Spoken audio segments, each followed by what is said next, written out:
নমস্কার, আমি ঝুমা সাপুই। আমার পেজে সব্বাইকে স্বাগত। আর আজকে নিয়ে চলে এসেছি মুগার একটা অন্য কালেকশন। দেখতেই পাচ্ছ, এর কালার ভ্যারাইটিটা একটু আলাদা। আমি জাস্ট খুলে একটু দেখিয়ে দিচ্ছি। এই যাচ্ছে কম্বিনেশানটা, দেখে নাও। রানি গ্রিন আর পিচ কালারের মধ্যে একটা কম্বিনেশান যাচ্ছে। এছাড়াও যেটা সবথেকে উল্লেখযোগ্য বিষয় সেটা হচ্ছে যে এর পুরো জমিটাই যাচ্ছে ডুয়েল টোনের মধ্যে। জমির কালারটা জাস্ট অসাধারণ।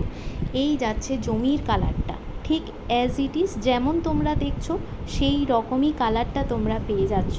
বুঝতেই পারছো এখানে যাচ্ছে গাজর কালার আর পিচ কালারের একটা ডুয়েল টোনের কম্বিনেশান, অসাধারণ লাগছে। আর তার সাথে যাচ্ছে গ্রিনের একটা আলাদা করে কম্বিনেশান, সেটা তোমরা এক জায়গাতেই পাবে। আমি শাড়িটা আরেকটু খুলে তোমাদেরকে দেখিয়ে দিচ্ছি। দেখ, এই যাচ্ছে জাস্ট শাড়ির কালারটা। এর সাথে কিন্তু অবশ্যই তোমরা ব্লাউজ পিস আলাদা করে পেয়ে যাবে, সেটা তো বলতেই হবে না। শাড়ির কোয়ালিটি অসাধারণ। এটা একটা অন্য একটা কালারের মুগার কালেকশান আজকে তোমাদের দেখালাম। কালেকশান কেমন লাগলো অবশ্যই জানিও।